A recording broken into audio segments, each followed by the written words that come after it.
She stole the Alpha King's favorite pet. He found her and decided she was his. She woke up in a penthouse that wasn't hers, wearing a shirt 3 sizes too big, with a German shepherd staring at her like she'd just committed Grand Theft Auto. Tanya Martinez's morning started with regret and ended it with grand larceny. Her skull felt like someone had taken a sledgehammer to it, twice. The light streaming through floor-to-ceiling windows burned her retinas, and when she tried to sit up, the room tilted sideways. The dog watched her. Massive, black as midnight. Amber eyes tracking her every movement with an intelligence that made her skin prickle. Tanya's breath caught. Where the hell was she? Settle in for a moment. Let everything else fade, because this story is about to take you somewhere unexpected. If you're listening, drop a comment and tell us where you're tuning in from. Texas, Denver, Atlanta, or anywhere in Canada. And if stories like this stay with you, remember to like, subscribe to Gracie Werewolf Story Bank, and turn on notifications. Now, let's begin. The bedroom alone was bigger than her entire apartment. White sheets, Egyptian cotton, if the feel against her skin meant anything. A chandelier hung from the ceiling, an actual crystal chandelier, casting rainbow prisms across walls decorated with abstract art that probably cost more than her car. Her car. Did she drive here? No. She remembered taking the bus to Capitol Hill, meeting her coworker Becca at that new club, the one with the red neon sign and bass so heavy it rattled your bones. After that, static. White noise. Fear crystallizing in her throat. The dog tilted his head, and Tanya noticed the tag. Platinum. Engraved with elegant script. Shadow. "Hey, Shadow," she whispered, her voice scratching like sandpaper. "Where am I?" He stood, stretched, and patted closer. No aggression, just curiosity. When he pressed his cold nose against her hand, something in Tanya's chest loosened. She wasn't dead, wasn't hurt, she checked, running trembling hands over her arms, her legs, her ribs, everything intact. The oversized shirt she wore smelled like expensive cologne and cedar, men's shirt, but her clothes from last night, her jeans, her blouse, her boots, sat folded neatly on a chair across the room. Someone had undressed her, put her in this shirt, tucked her into bed. The panic should have hit harder, should have sent her scrambling, but exhaustion weighed her down, and Shadow's steady presence kept her from completely fracturing. Her phone sat on the nightstand. Dead battery, naturally. Tanya forced herself to stand, ignoring the way her legs shook. The hardwood floor was cold under her bare feet. She moved to the window, and the view stole what little breath she had left. Elliott Bay stretched out below, the water gray and churning under October clouds. The Space Needle pierced the skyline to the north. Ferries crawled across the sound like toy boats. She was downtown, high up, insanely high up. This wasn't just wealth, this was power. Shadow whined, nudging her leg. "I know, buddy, we need to go." But where? She had no phone charge, no money except the crumpled bills in her jeans pocket. No idea who lived here or why she'd ended up in their bed. The alternative, calling the police, explaining she'd blacked out at a club and woke up in a stranger's penthouse, made her stomach turn. They'd ask questions she couldn't answer. They'd look at her like she'd done something wrong, like she'd asked for whatever happened. Nothing happened. She could feel that much. No soreness, no violation. Just the oppressive weight of missing hours and the certainty that she'd been vulnerable and alone. Tanya grabbed her clothes, dressed quickly. Shadow watched, ears perked forward. When she opened the bedroom door, the rest of the penthouse unfolded like a magazine spread. Open concept living room with furniture that probably required appointments to purchase. A kitchen with marble countertops and appliances that looked space age. More art, more windows. More evidence that whoever lived here existed in a different stratosphere than her. 8 locks secured the front door. 8. Like someone was either keeping the world out or keeping something in. Tanya's fingers fumbled with the bolts. Each click felt too loud, echoing through the silence. Shadow pressed against her thigh. Solid, warm, real. "You're coming with me," Tanya decided. Not a question. The thought of leaving him here, alone in this glass tower, made her chest tight. He'd been kind when she woke up terrified. He deserved better than abandonment. She found his leash hanging by the door. Black leather, buttery soft, probably cost more than her rent. Clipped it to his collar. Shadow's tail wagged once. Approval. The final lock disengaged. Tanya pulled the door open, heart hammering, half expecting alarms or security guards or the mysterious owner to appear and demand answers she didn't have. Nothing, just an empty hallway. Pristine, silent. They moved fast. Shadow matched her pace perfectly, heeling like he'd been trained by professionals. The elevator descended 42 floors, each number lighting up and fading like a countdown to consequence. What was she doing? Stealing a dog from someone who clearly had resources to find her. Someone who might have saved her last night, or might have been the reason she needed saving in the first place.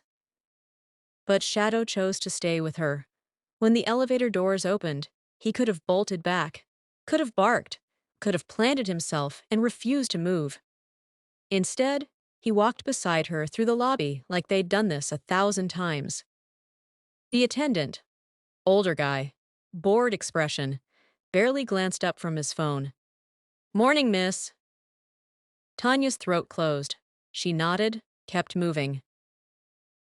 Outside, Seattle greeted her with cold rain and exhaust fumes. October weather, miserable and familiar. She had $15 in her pocket. No ID. That was still upstairs, probably. No plan beyond getting distance between herself and this building.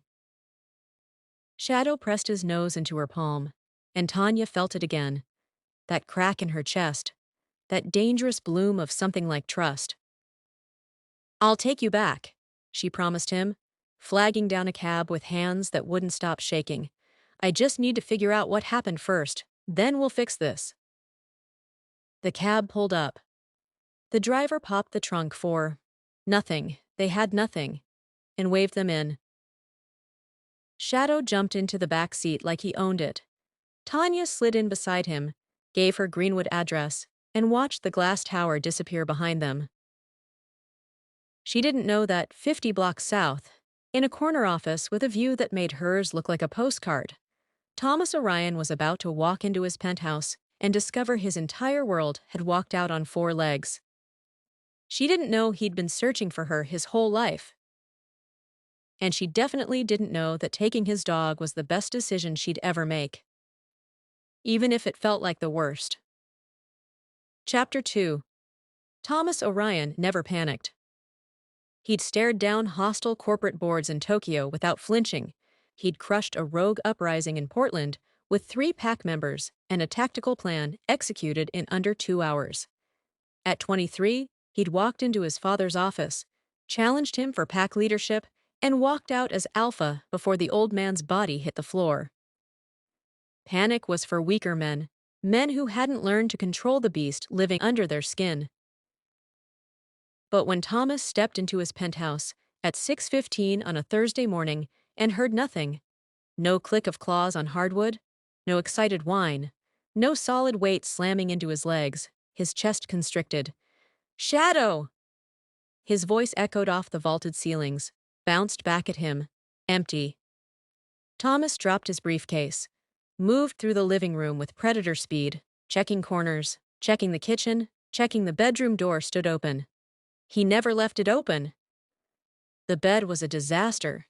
Sheets twisted, pillows askew, the kind of chaos that came from restless sleep. His pillows, his sheets. But the scent rising from them wasn't his. Vanilla, sweet and warm and human. Underneath it, something wilder, organic, like honeysuckle growing through cracked concrete, like rain hitting hot asphalt, like fear and adrenaline, and something his hindbrain recognized before his conscious mind could catch up. Thomas's vision flickered gold. His wolf slammed against his control, snarling, demanding, trying to claw its way to the surface. He gripped the doorframe hard enough that the wood groaned under his fingers. No, not possible. He'd waited 15 years, searched 3 continents, attended every major pack gathering from Vancouver to Miami, hoping to catch even a whisper of this scent.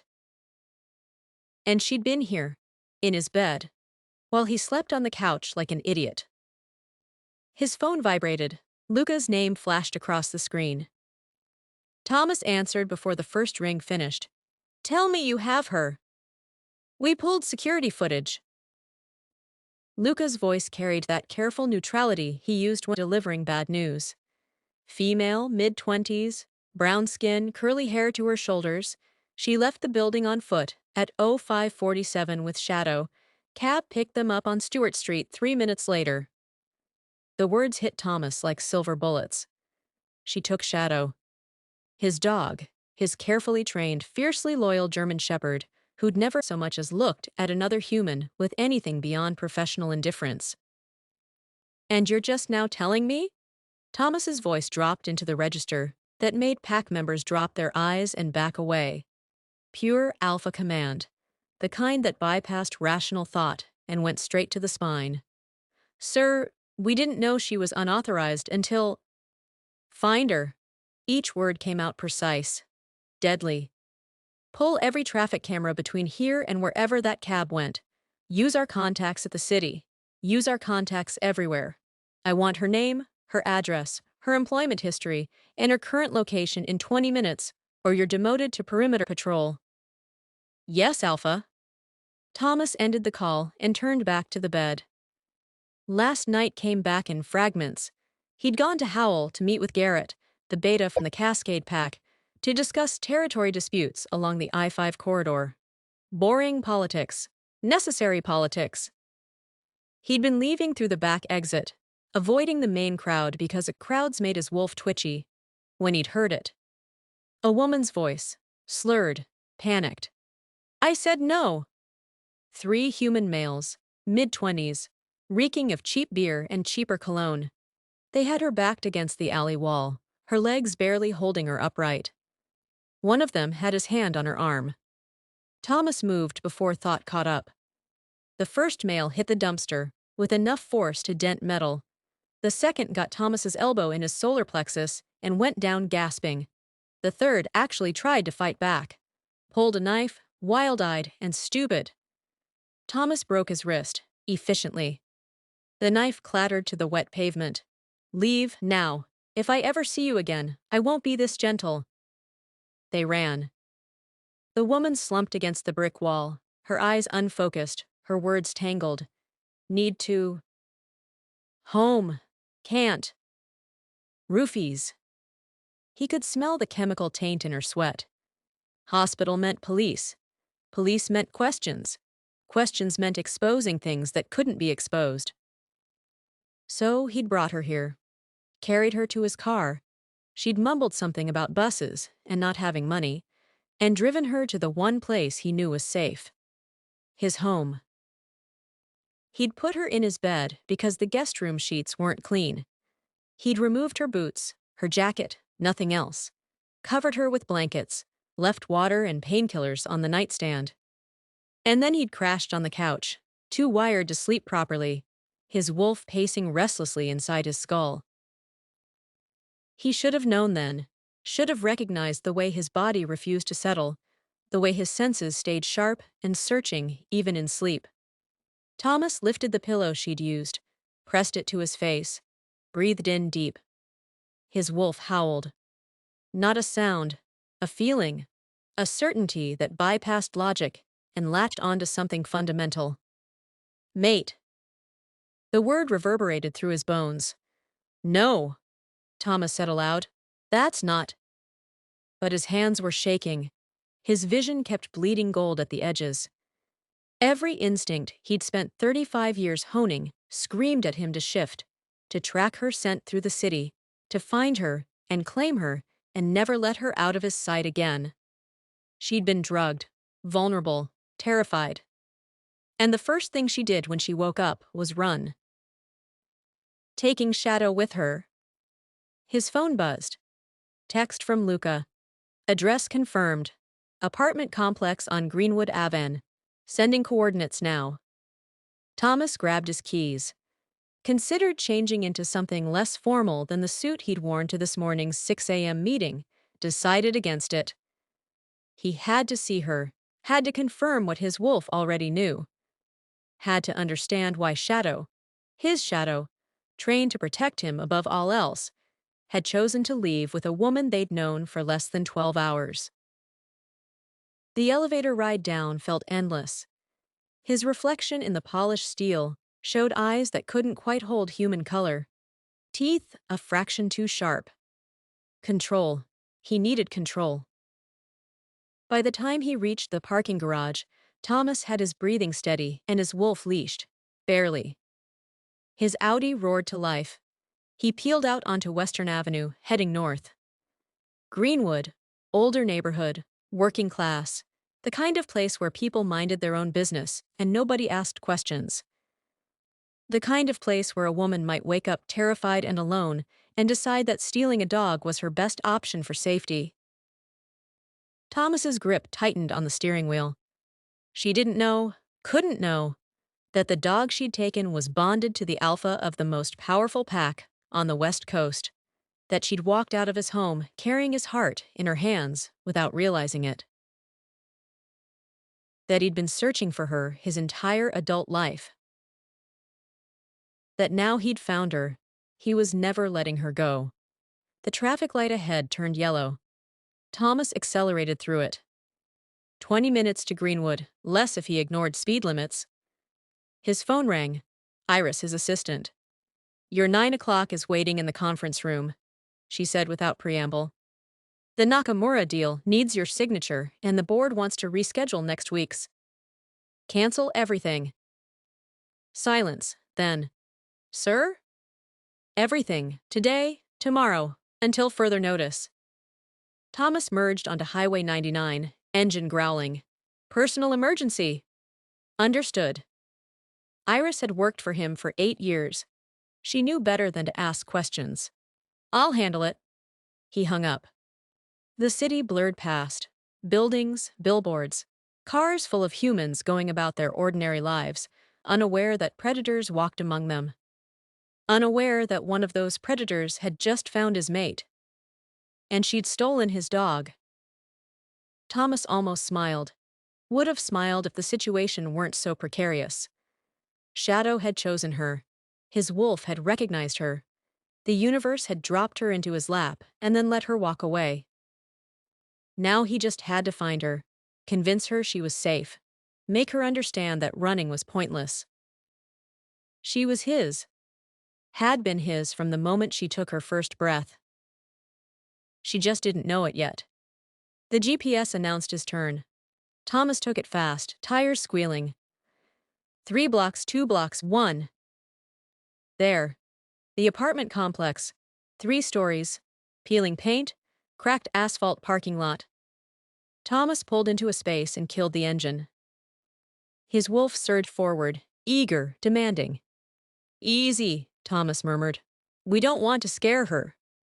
But when he climbed out of the car and caught her scent on the morning air, honeysuckle and rain and fear, his control cracked.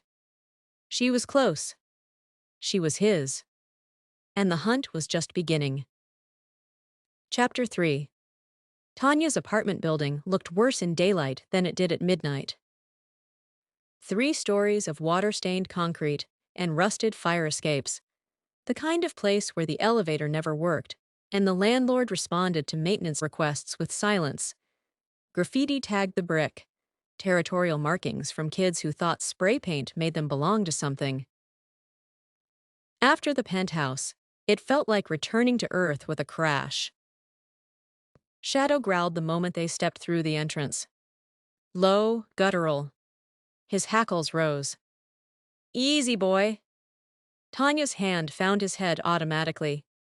"I know it's not much, but it's home." Except the hallway smelled wrong. Stale cigarette smoke and something sharper. Chemical, like cleaning products mixed with rot. Tanya climbed to the second floor, legs heavy, Shadow glued to her side. Her door was at the end, 2B, beside the broken ice machine someone kept promising to fix. The door stood ajar. Not open, not closed, just wrong. Tanya's stomach dropped into her shoes. No, no, no, no. She pushed it wider, and the devastation hit her like a physical blow. Her apartment had been gutted. The couch she'd bought secondhand from Goodwill, slashed open, stuffing hemorrhaging onto the floor. Kitchen drawers yanked out and overturned, their contents scattered. Broken dishes, shattered picture frames. Her grandmother's quilt torn off the bed and trampled. The laptop she'd saved 6 months to buy, gone. The jewelry box her abuela left her when she died, gone. Even the cheap TV she'd gotten on Black Friday, gone. And across the living room wall, sprayed in violent red paint that dripped like blood. You owe us.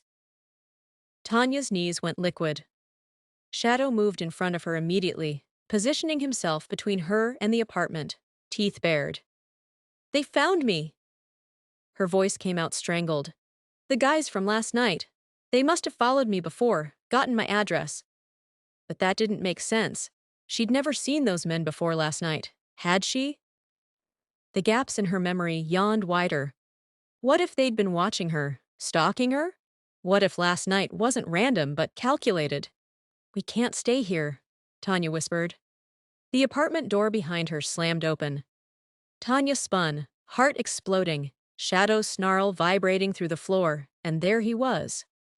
The man from the penthouse. Had to be. Nobody else looked like that. 6'4", minimum. Shoulders broad enough to block the doorway. Dark hair styled with the kind of casual precision that cost money. Sharp jawline that could cut glass. And eyes. God, his eyes. Amber, liquid gold. Burning with intensity that made Tanya's breath catch. He filled the space like weather fills sky. Inevitable. Inescapable. And he looked at her like she was the only thing in the universe worth seeing. You, he said, voice rough as gravel dragged over honey, stole my dog.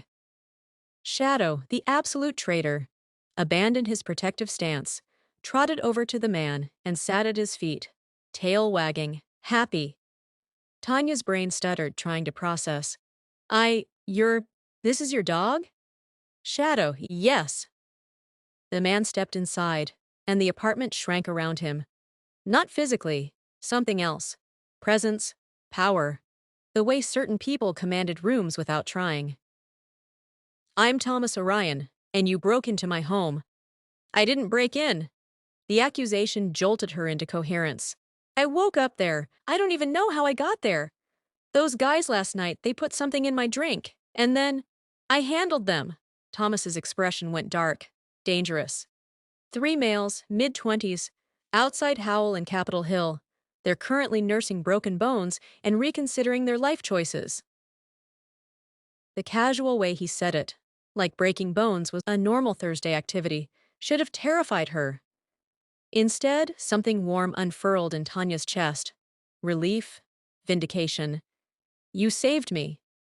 I did. His gaze swept the destroyed apartment, cataloging damage with clinical precision. What I didn't handle was you vanishing with my animal before I could explain. I was bringing him back. Tanya gestured helplessly at Shadow. I just needed to figure out what happened first, and then... She looked at the spray paint. The wreckage.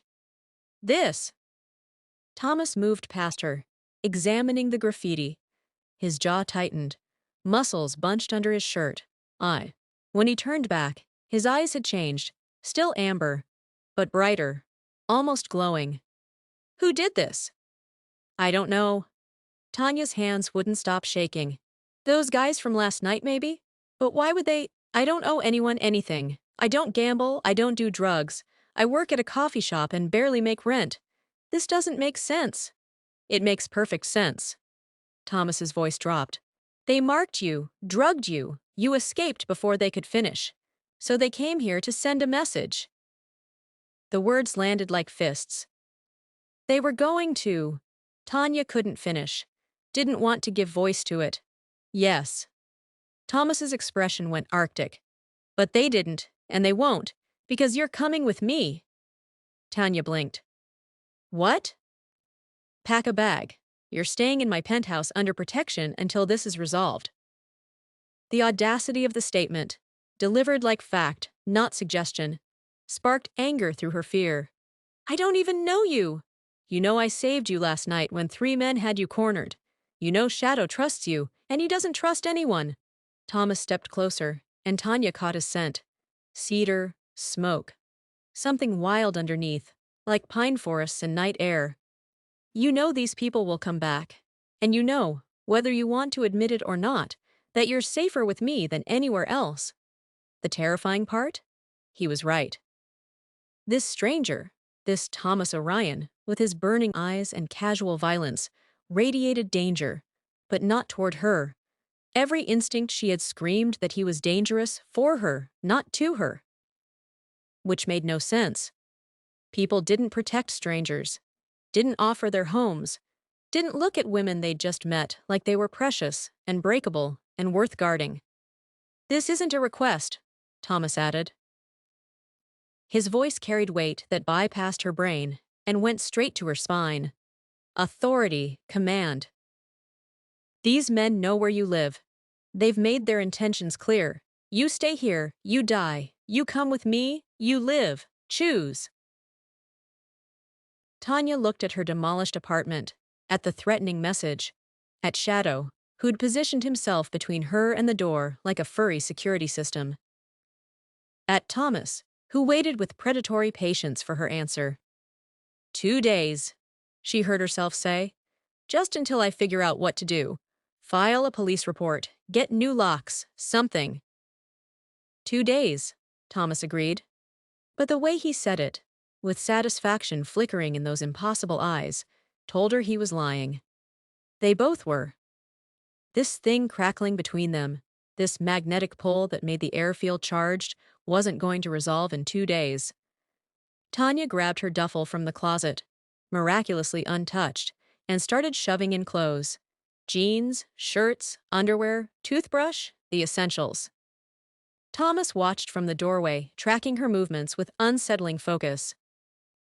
Is there anyone you need to call? He asked. Family? Friends? No family in Seattle. I moved here 6 months ago from Phoenix. The words came out automatic, defensive. My roommate moved out last month. My coworker Becca might notice I'm gone, but give me her number. I'll have my assistant contact her. Your assistant? Iris. She handles things. Thomas pulled out his phone. Sleek, expensive. She'll make sure your work knows you're taking emergency leave, that your bills are handled, that nobody reports you missing. The casual way he offered to rearrange her life should have been insulting. Instead, it felt like relief. Tanya rattled off Becca's number, zipped her bag, took one last look at the apartment she'd worked so hard to afford. Ruined, violated, unsafe. She'd built a life here, small, fragile, but hers. And in one night, it had shattered. Thomas's hand appeared in her peripheral vision, large, scarred knuckles, steady. Ready? Tanya took his hand. The moment their skin connected, electricity sparked, actual current that made them both inhale sharply. Thomas's eyes flashed gold. Tanya's pulse jackhammered. What was? Static, Thomas said, voice rougher than before. Old building, dry air. Liar. But Tanya let it go, let him pull her toward the door, let Shadow lead the way down the stairs and out into the rain. She didn't see the man watching from across the street. Didn't notice how his eyes tracked their movements with predatory focus. Didn't catch the way those eyes flashed yellow in the gray morning light.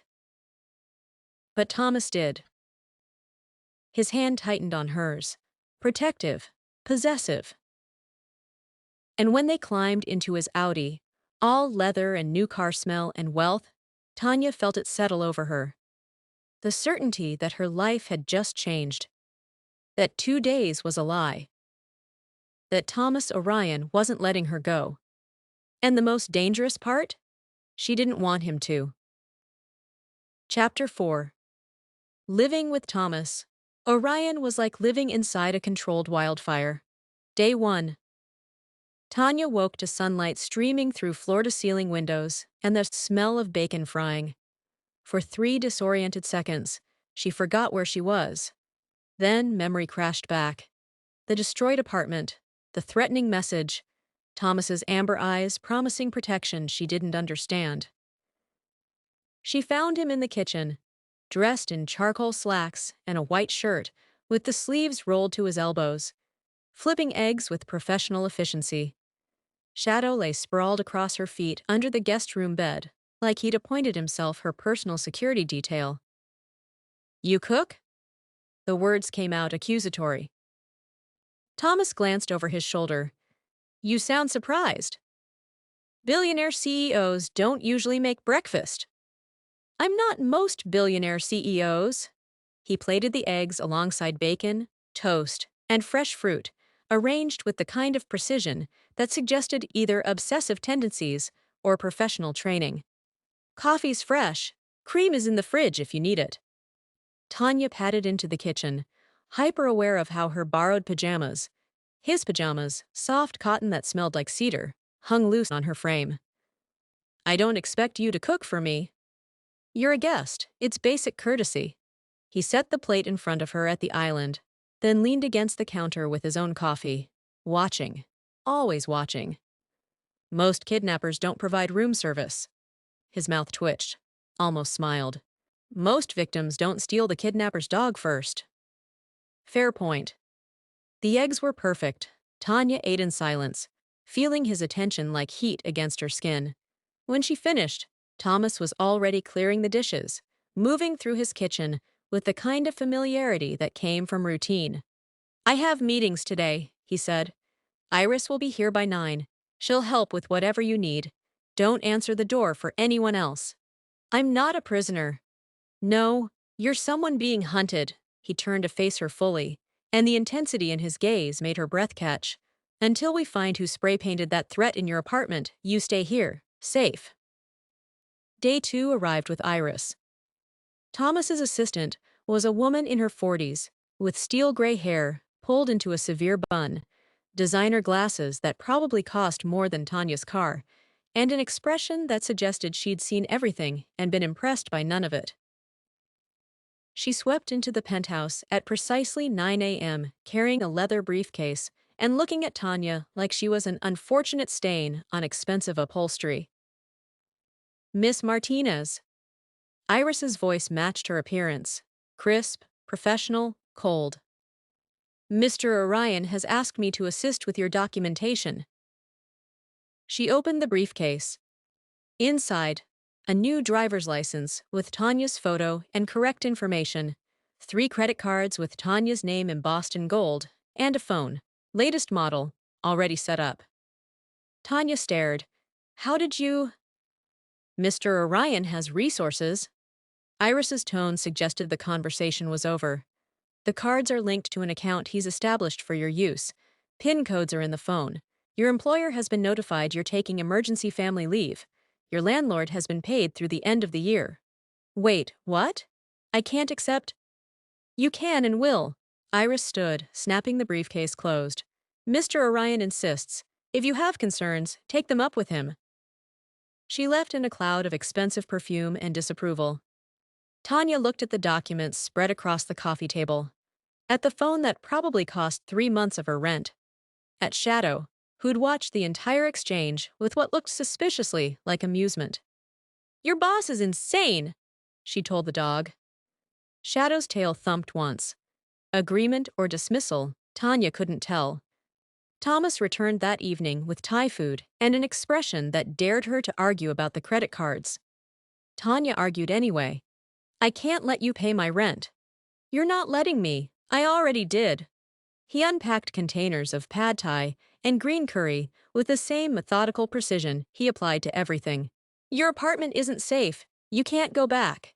Therefore, I'm covering the costs until you can." "That's not how this works." "That's exactly how this works." He handed her a plate. "Eat. We'll discuss it after." They didn't discuss it. Thomas deflected every attempt with questions about her life, where she grew up, why she moved to Seattle, what she wanted to do beyond serving coffee. And somehow, Tanya found herself talking about Phoenix, about her grandmother who'd raised her after her parents died, about dreams of graphic design she'd put on hold to survive. He listened like her words mattered, like she mattered. It was more dangerous than any threat spray-painted on her wall. Day 3, the touching started. Nothing inappropriate, nothing she could call out, but constant. His hand appearing at the small of her back when they moved through the penthouse, guiding her around corners. Fingers brushing hers when he handed her coffee each morning. The way he stood close enough that she could feel his body heat, smell that cedar and smoke scent that made her head spin. And he watched her, constantly, with an intensity that should have felt invasive but instead felt protective, hungry, like he was memorizing every detail. Day 4. Tanya caught him staring while she played tug-of-war with Shadow on the living room floor. The dog had claimed her completely, following her from room to room, sleeping outside her door at night like a furry sentinel. "Why do you keep doing that?" she asked without looking up. Thomas didn't pretend ignorance. "Doing what?" "Looking at me like—" She tugged the rope toy from Shadow's jaws, threw it across the room. "Like I'm some kind of puzzle you're trying to solve." "Maybe you are." Tanya turned. Thomas stood in the kitchen doorway, still dressed in his work clothes, dark suit, loosened tie. He should have looked tired. Instead, he looked sharp, alert, predatory. "What's the puzzle?" she challenged. "How you walked into my life 3 days ago and turned everything upside down." He set down his phone, moved closer. "How Shadow, who I've had since he was 8 weeks old, who's never shown affection to anyone but me, acts like you're the sun and he's orbiting. How every instinct I have screams that you're supposed to be here." Tanya's pulse kicked into overdrive. "That's not like you're the most fascinating thing I've ever seen," Thomas continued, voice dropping. "Because you are." Heat flooded her face, her throat, lower. "You don't know me well enough to feel this way. I know you're brave. You woke up in a stranger's home, and instead of panicking, you made a plan. You walked into danger to save yourself." He was close now, not touching, just close enough that she had to tilt her head back to meet his eyes. "I know you're kind. You could have left Shadow locked in that penthouse, but you took him with you. You worried about a dog when you had every reason to only worry about yourself." "He's a good dog," Tanya managed. "I know you smell like honeysuckle and rainstorms, and it's driving me absolutely insane." The confession came out raw, honest. "I know I shouldn't feel this way about someone I just met. I know it's too fast, too intense, too much, but I can't stop." The air between them crackled, electric, dangerous. "Thomas! Tell me I'm wrong." He leaned closer, close enough that she could see gold flecks in his irises. "Tell me you don't feel this thing between us. Tell me it's just me losing my mind, and I'll back off. I'll keep my distance. I'll be nothing but professional until you're safe and can leave." Tanya opened her mouth to do exactly that. The lie died on her tongue. Because she did feel it. This magnetic pull that made her hyper-aware of every breath he took, every shift of his body. That made her want to close the distance between them and discover if his mouth tasted as good as his scent suggested. That made her imagine his hands, large and scarred and controlled, touching her everywhere. "I should go," she whispered. "This is too much. You're too much. I can't." "Where?" The question cut soft and sharp. "Where will you go, Tanya? Your apartment is compromised. You have no family in Seattle. You moved here 6 months ago from Phoenix. Your job barely pays rent. You have $1,500 in your checking account and no plan beyond surviving day to day."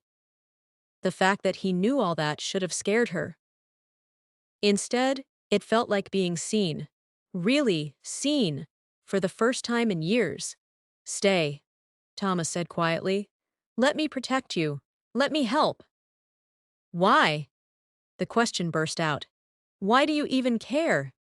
You don't know me. We're strangers. This doesn't make sense. Thomas's eyes flashed gold. Actually flashed, like light behind amber glass, like something inhuman burning beneath the surface. Tanya stumbled back. What?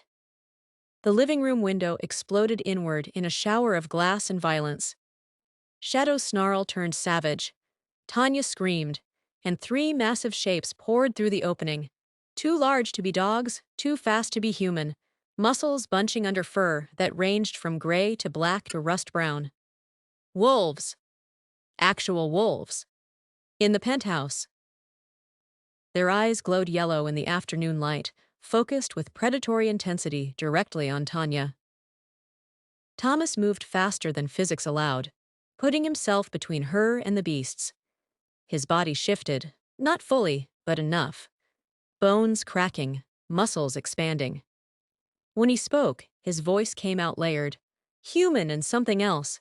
Something ancient and dangerous, and absolutely not human. Touch her and die. Chapter 5. The wolves attacked. Thomas met them mid-lunge, and Tanya's brain simply could not process what she was seeing. His body changed. Not shifted. Changed. Bones snapped with sounds like gunshots. His spine arched impossibly, vertebrae cracking and reforming. Skin rippled, tore, gave way to black fur that erupted across his frame. His face elongated, jaw extending, teeth becoming fangs designed to rip and tear. 3 seconds. That's all it took for the man to vanish, and a wolf to take his place. Not a wolf, a monster. Easily twice the size of the attackers, all muscle and rage and burning amber eyes that tracked the rogues with predatory focus. Tanya's scream died in her throat. Sound wouldn't come. Only horror. Only the primal understanding that she was watching something that shouldn't exist, that broke every law of biology and physics and sanity. Shadow launched himself at the nearest rogue without hesitation. No fear, just loyalty and teeth. Sui. The fight was chaos. The black wolf. Thomas, her brain supplied uselessly, moved like violence given form. He caught the first rogue mid-leap, jaws closing around its throat, shaking once with enough force to snap bone. The rogue dropped. Didn't move again. Blood sprayed across white walls. The second rogue tried to flank him. Thomas pivoted, impossibly fast, claws raking across its ribs. It yelped, stumbled, and Shadow was there, tearing at its legs, bringing it down. Thomas finished it with surgical precision. Another throat torn. Another body falling. The third rogue looked at its dead packmates, then at Thomas, and made the smart choice. It fled, crashing back through the shattered window in a shower of remaining glass. Silence descended, heavy, suffocating. Just breathing. The wet sound of blood dripping, the copper stench thick enough to taste. The black wolf turned to face Tanya. She pressed herself against the wall, heart threatening to break ribs. Every instinct screamed at her to run, to hide, to do anything except stand there watching a monster decide if she was prey. But the wolf lowered its head, ears flat, body language she recognized even through terror, submission, not dominance, non-threatening. Then it started to change again. The process reversed. Fur receding into skin, bones cracking back into human configuration, muscles shifting, reshaping. Within seconds, Thomas knelt on the floor, naked except for shredded fabric clinging to his hips, covered in blood that wasn't entirely his. He smiled, actually smiled, like he hadn't just killed two creatures with his bare hands and teeth.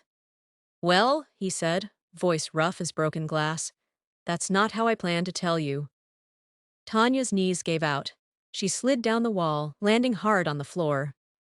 "You're..." The words wouldn't form. "You're... werewolf. Yes." Thomas grabbed a throw blanket from the destroyed couch, wrapping it around his waist. He moved toward her slowly, hands visible, body language careful, like approaching a traumatized animal. "Alpha of the Pacific Northwest Pack. Though right now I'm just a man who needs to make sure you're not going into shock. Those things. Tanya's hand waved at the bodies. The blood. The impossible evidence.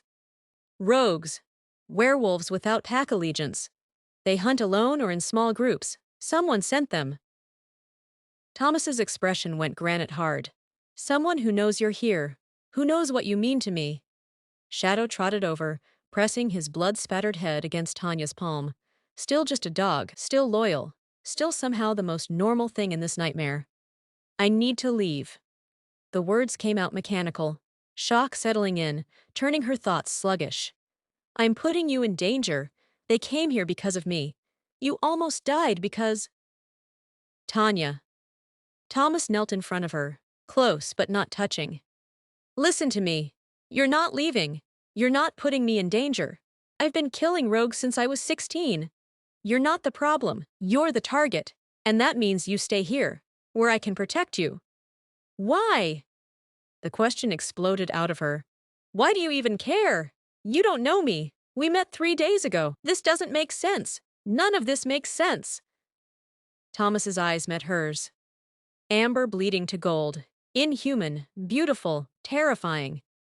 Because you're my mate. The word landed like a bomb. Tanya's brain stuttered, rewired, failed to compute. That's not real, she whispered. That's fairy tale nonsense. Supernatural romance tropes. That's not…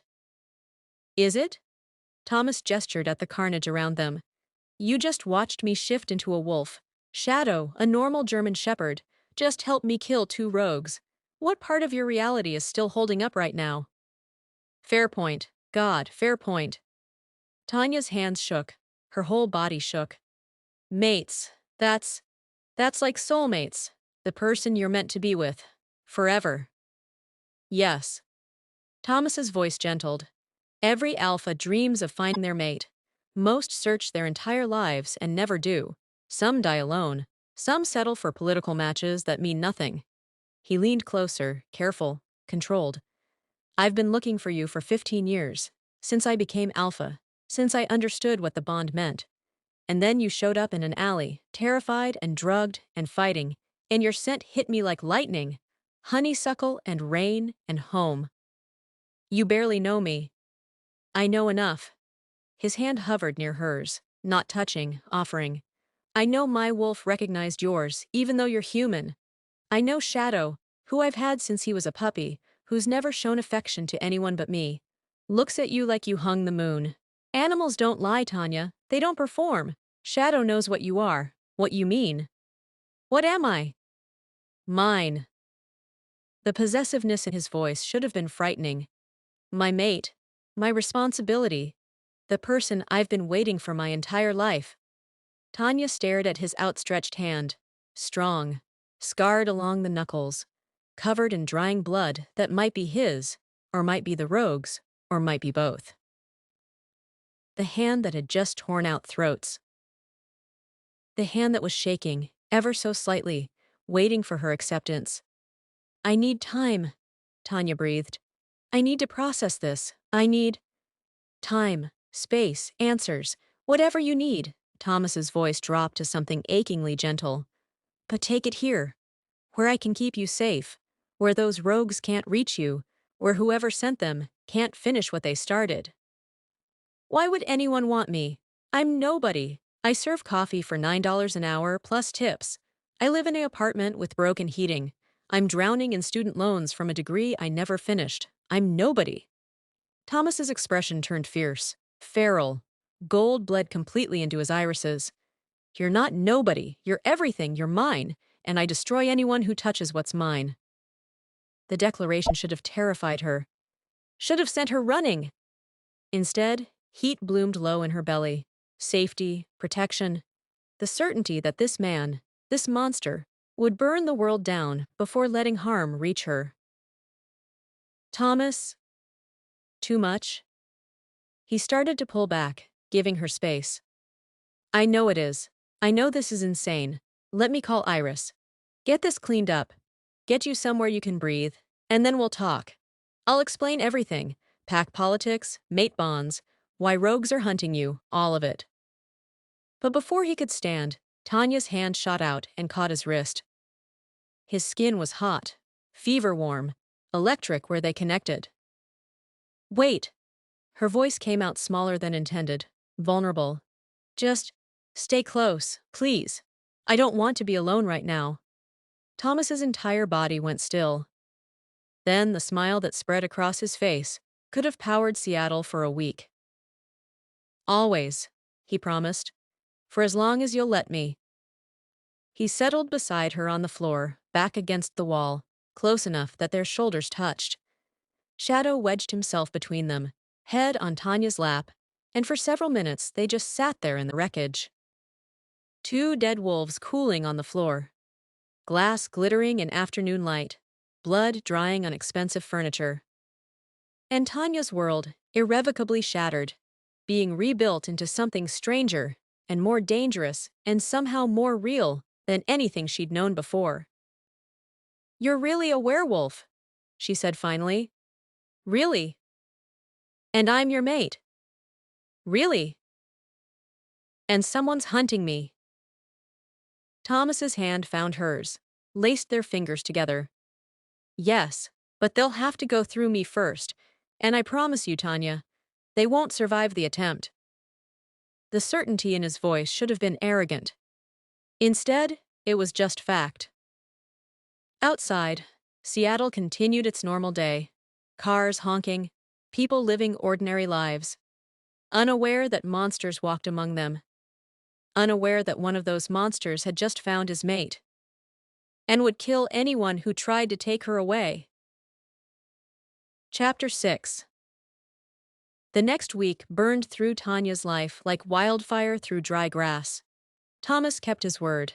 He pulled back the curtain on everything. Werewolves weren't myths. They were bloodlines stretching back thousands of years. Packs carved up territories like crime families. Alphas ruled through raw power and birthright. The whole supernatural world existed in parallel to the human one, hidden by careful planning and brutal enforcement. And then there were mates.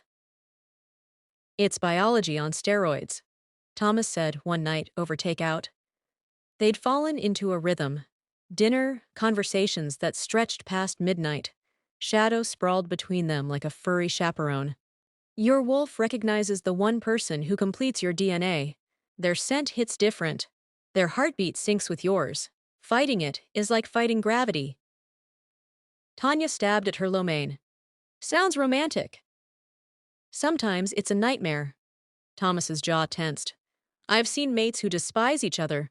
Bonds rejected because of pride or politics or plain old hatred. The pull doesn't guarantee happiness, just inevitability."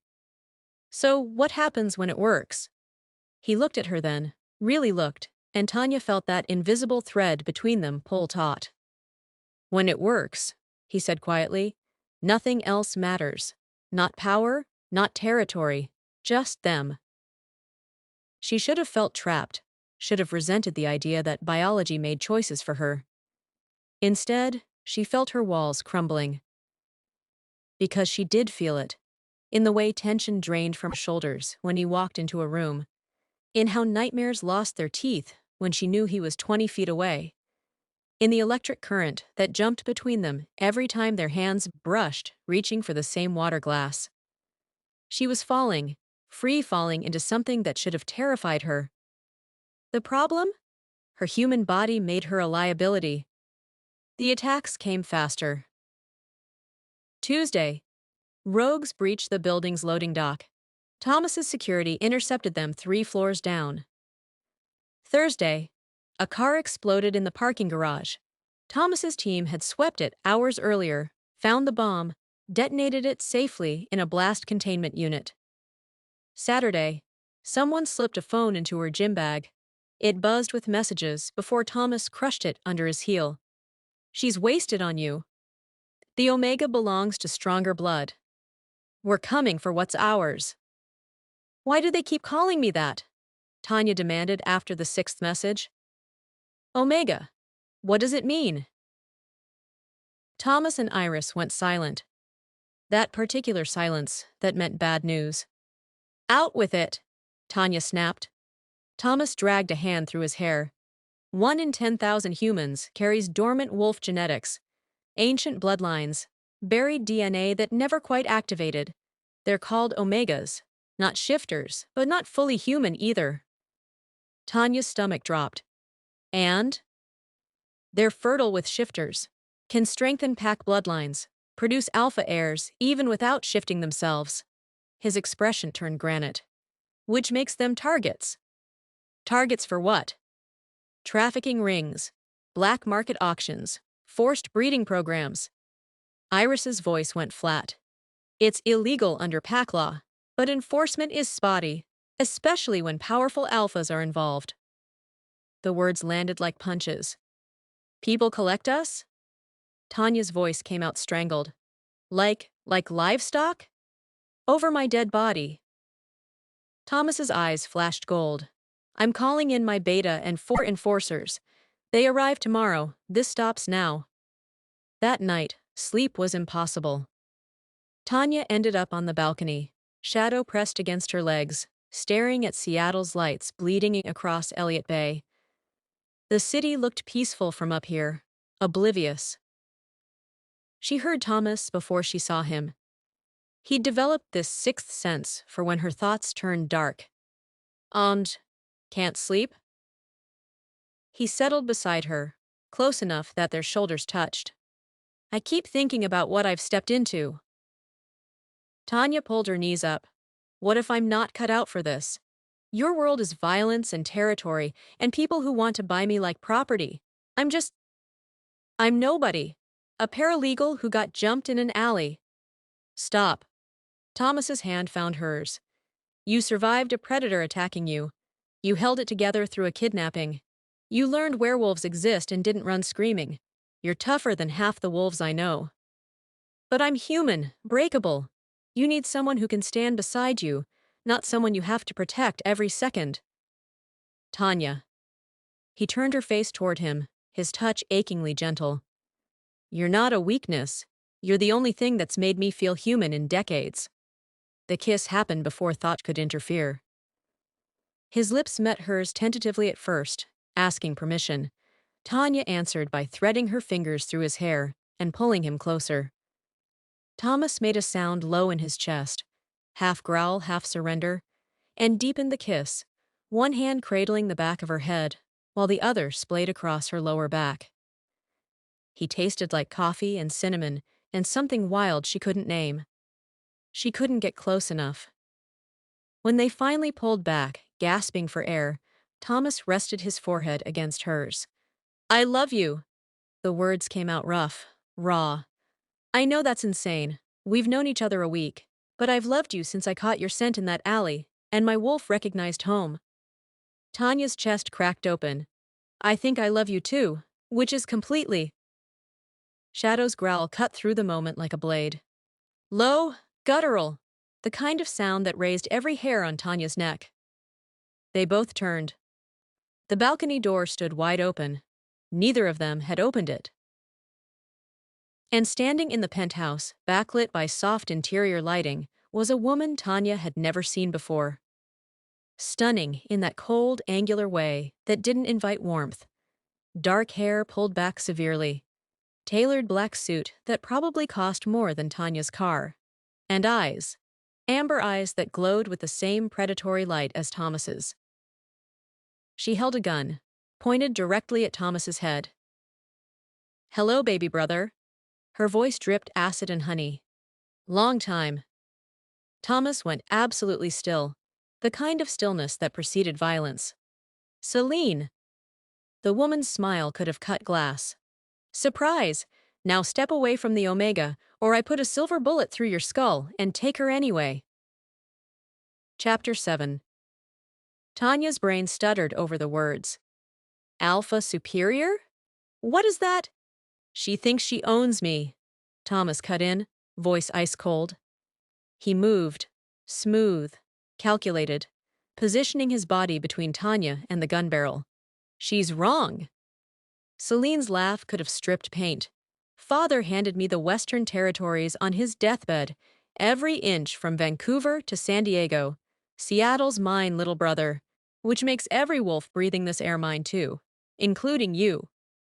Father didn't die in bed. Thomas's tone could have frozen fire. Want to discuss how he actually went out? The air crystallized. Celine's finger tightened on the trigger.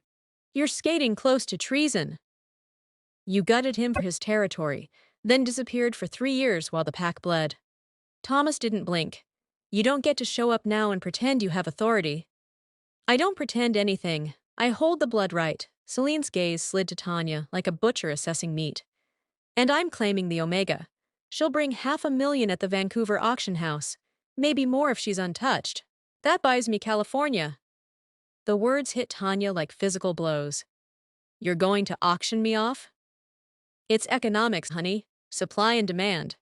Celine shrugged, gun still trained on Thomas. Move, brother. Last chance. Not happening. Then I shoot you both and take her anyway. The world fractured into violence. Shadow launched first.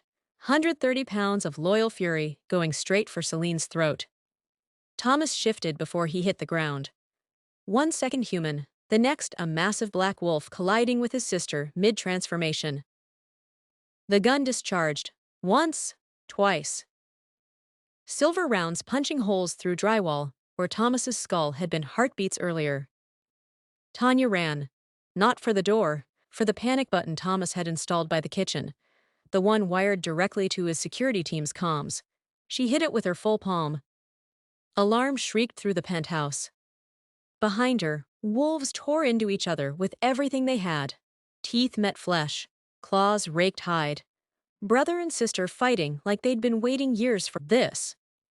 Celine was good, but Thomas was better. Until she whistled.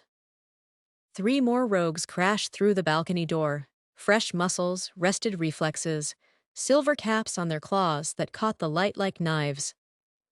Thomas couldn't take 4 opponents. Shadow tried anyway, threw himself at the nearest rogue with zero regard for his own survival. The rogue swatted him aside like a toy.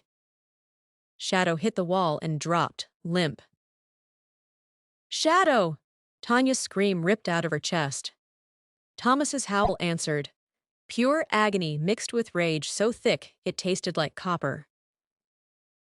He locked eyes with Tanya across the chaos.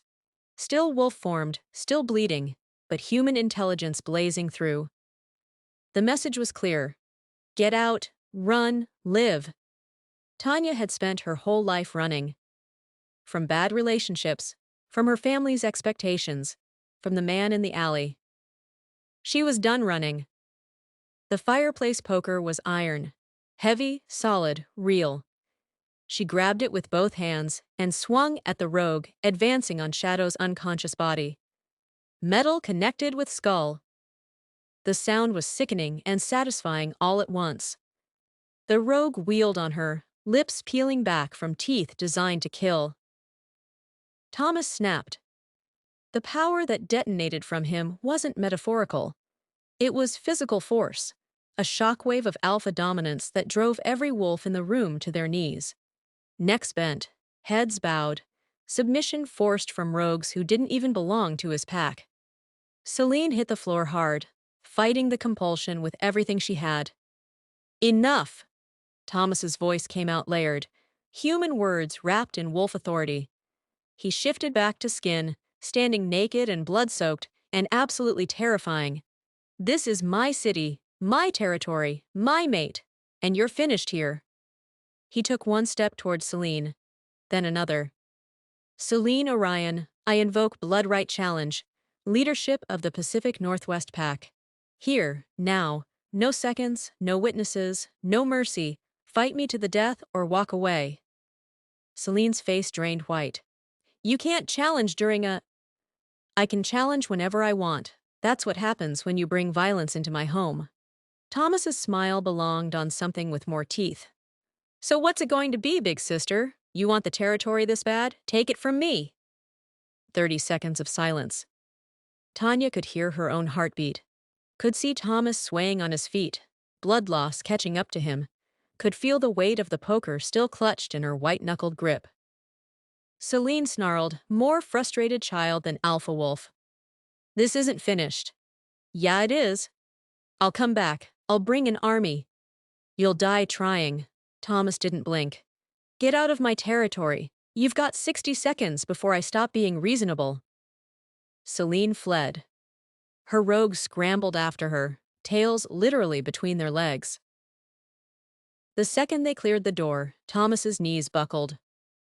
Tanya dropped the poker and caught him. Barely. He was twice her size and dead weight, but adrenaline gave her strength she didn't know existed. Thomas, stay with me. Shadow, he gasped, blood bubbling at his lips. Check the dog. She wanted to refuse, wanted to tell him he was bleeding out and Shadow could wait. But she understood this was his pack, even if that pack was one traumatized woman and a rescue dog. She crawled to Shadow, pressed her ear to his ribs. Breathing, shallow but steady, a knot the size of a golf ball rising on his skull. He's alive, Tanya choked out. Thomas, he's okay. Good. Thomas's eyes were sliding closed. That's good. Don't you dare. Tanya grabbed his face, smearing blood across his cheekbones. Don't you dare check out on me now. You promised you'd heal. You said werewolves heal. Silver slows it down. His words slurred. But yeah, I'll heal. Just need minute. The elevator chimed. Iris exploded into the penthouse with 6 people in tactical gear and medical equipment. They moved like they'd done this before. 2 on Thomas, 2 on Shadow, 2 sweeping for remaining threats. We've got him, Miss Martinez. Iris crouched beside Tanya, surprisingly gentle for someone who'd been made of ice just days ago. Silver wounds take time, but he'll recover. He's too stubborn to die. They lifted Thomas onto a stretcher, carried Shadow's limp body behind him, turned the master bedroom into something between a hospital and a bunker. Tanya stood in the wreckage of the living room. Blood on the walls, bullet holes in the plaster, shredded furniture, broken glass. Evidence of a war fought over her like she was territory to claim. And something inside her crystallized. She'd spent weeks being protected, hidden, kept safe like porcelain too fragile to touch. She was done being fragile. If Celine wanted her, if rogues thought she was merchandise, they could come try to collect. Tanya Martinez had survived worse than werewolves. And she was just getting started. Chapter 8. Thomas surfaced from darkness to warmth and the smell of honeysuckle. Sunlight carved through half-open blinds. His body ached in that deep bone way that meant silver poisoning, but the pain was distant now. Healing. Tanya sat in the chair beside his bed, fingers laced through his, head tilted back in exhausted sleep. Shadow sprawled across both their laps, bandaged, but tail thumping weakly when Thomas stirred. Hey! Tanya's eyes opened, tired, relieved, beautiful. Hey yourself. His voice scraped gravel. How long was I out? 2 days. Iris said the silver in your bloodstream was worse than she'd seen anyone survive. Tanya's thumb traced circles on his wrist. But you're too mean to die, apparently. Where's Celine? Your beta Luca. He got here 6 hours after the fight. Tracked her to the Canadian border with 4 enforcers. Tanya's jaw set. She crossed into Vancouver territory. She's their problem now. Thomas tried to sit up. His ribs screamed objections. Easy. Tanya pressed him back down. You got 3 cracked ribs, a punctured lung that just finished sealing, and about 40 stitches holding you together. I've had worse. That's not comforting. But she was smiling. Small, fragile. Then it faded. Thomas, I need to tell you something. His chest tightened. This was it. The moment she realized his world was too violent, too complicated, too much. You're leaving, he said flatly. What? No. She actually laughed. God, no. I'm staying, but I'm not staying as some helpless human you have to protect every second. I want to learn to fight.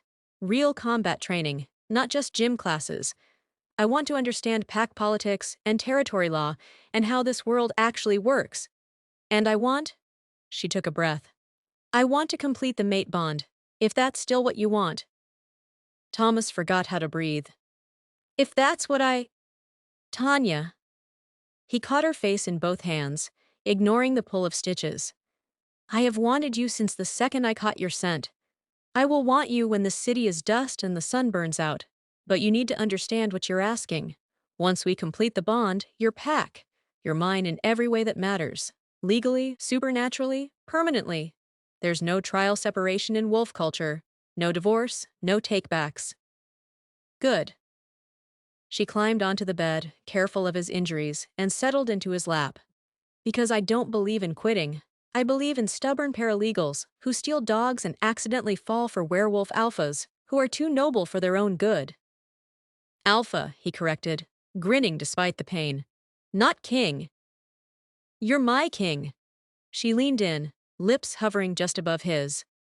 Now stop stalling and claim me properly. The claiming was nothing like the movies. No violence, no dramatic transformation. Just Thomas tilting her head to expose her throat, his teeth finding the junction where neck met shoulder. Pressure, enough to mark, not enough to break skin. And then the bond snapping into place like a circuit completing. Power flooded Tanya. Not wolf strength, not shifting ability, but connection. A golden thread tying her heartbeat to his, her breath to his, her existence to his in a way that rewrote biology. She gasped. I feel you. Inside my head, I feel me. Always. Thomas kissed the mark he'd left. Gentle, reverent. You'll feel me for the rest of your life now. Distance doesn't matter. Time doesn't matter. We're tethered. That should terrify me. Does it? Tanya pressed her forehead to his, eyes closed, breathing him in. No. It feels like coming home.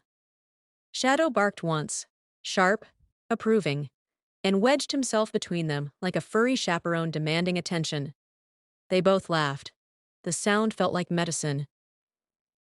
Hours later, after Iris had checked Thomas's vitals and cleared him for light activity, after they'd eaten real food for the first time in days, they stood on the balcony. The same balcony where Celine had held them at gunpoint, where everything had shattered and reformed. Workers had already replaced the glass, patched the bullet holes, removed the blood. Like the violence had never happened. But Tanya's muscles remembered. Her bones remembered. The fireplace poker was still in the living room, evidence she'd refused to let them clean up yet. What happens now? She asked, leaning into Thomas's warmth. Now? He pulled her closer, chin resting on top of her head. Now I teach you to fight properly. Introduce you to the pack as my mate. There's a formal ceremony, very dramatic. You'll hate parts of it. We get married both ways. Human courthouse wedding and traditional wolf bonding under the full moon. Whatever you want. He paused. And then we just live. Just like that? Just like that. His arms tightened around her. It won't be easy. There will be challenges to my authority. Politics, territorial disputes. Celine might come back with allies, but we'll handle it, together. Tanya turned in his arms, looking up at the man who'd become her entire world in 3 weeks. I stole your dog and accidentally became a werewolf alpha's mate. My high school guidance counselor said I'd never amount to anything special. Thomas's laugh was low and warm and perfect. Well, you proved her spectacularly wrong. Yeah. Tanya smiled, real, unguarded, happy. I really did. Seattle stretched out below them. Elliott Bay caught the afternoon light, throwing gold across the water. Somewhere in that city, rogues plotted. Celine planned revenge. Other packs watched Thomas's territory with hungry eyes. But up here, in this moment, none of it mattered. Because Tanya had learned something in that alley 3 weeks ago when a massive wolf had stepped between her and death. Sometimes the scariest monsters become your safest place. Sometimes theft is just fate wearing a disguise. And sometimes the best love stories start with a girl too stubborn to stay a victim and a wolf too lonely to stay a king. They lived after that, Messy and complicated and dangerous and absolutely perfect. Because the best fairy tales don't end with happily ever after. They end with choosing each other. Every single day. No matter what comes next. If you made it this far, you're part of the pack now. Literally, you just invested over 50 minutes in Thomas and Tanya's story. So here's what I need from you. Subscribe to Gracie Werewolf Story Bank. Hit that like button. Share this with someone who loves romance with teeth. And drop a comment telling me what you thought.